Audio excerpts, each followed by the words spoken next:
Hello everyone, I'm Alexa Golo. And I'm Melissa Gutang. Welcome to our animated explainer video on one of the most defining moments in Philippine history, the 1935 Constitution. In this video, we'll explore the key events and turning points that led to the creation of our very first democratic constitution, shaping the path to the independence and the future of our republic.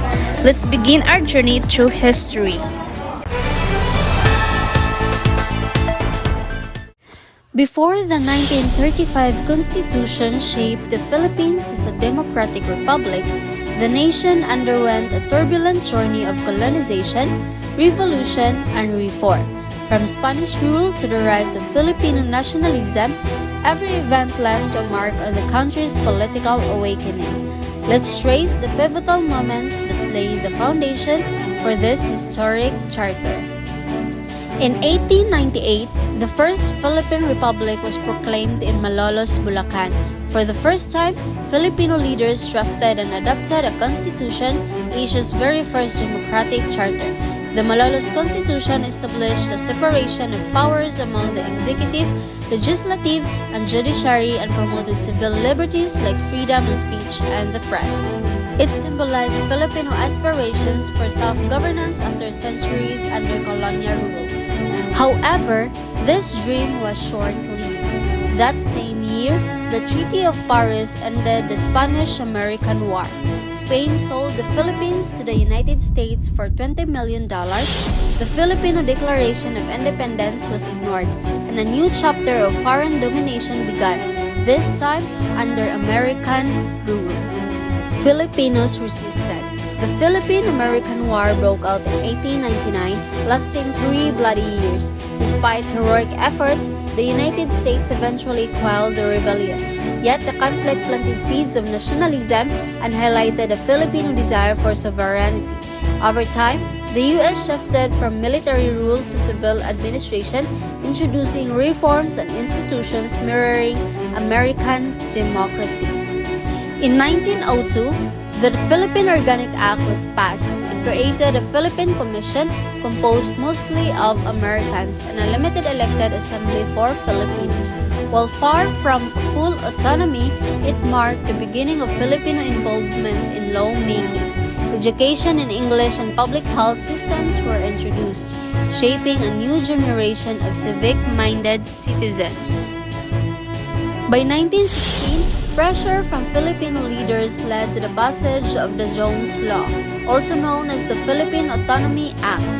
It established a fully elected bicameral legislature, the Philippine Senate and House of Representatives, and declared that eventual independence was the goal.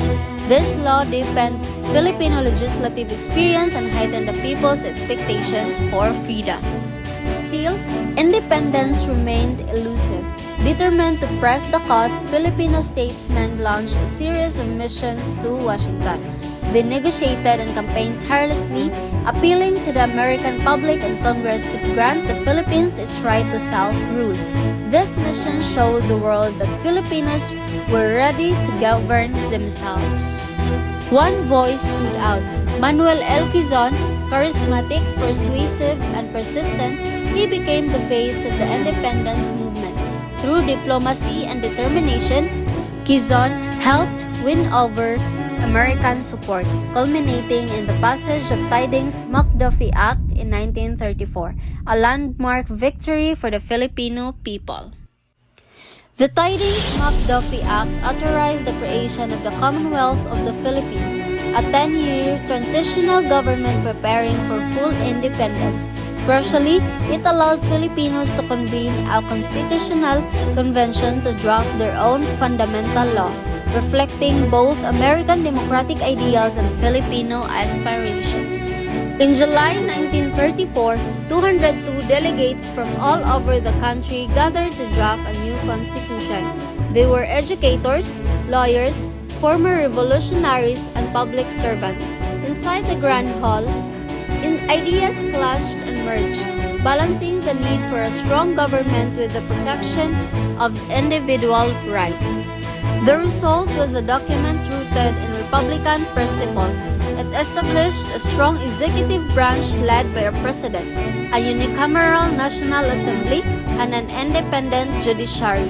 The Constitution also enshrined social justice, civil rights, and national sovereignty, designed to unite a diverse nation on the brink of independence. After thorough review and public discussion, the draft was ratified through a national plebiscite in May 1935. Filipinos from all walks of life voted in favor of this new charter, a symbol of self-determination and a vision for a free and just society. On September 16, 1935, history was made.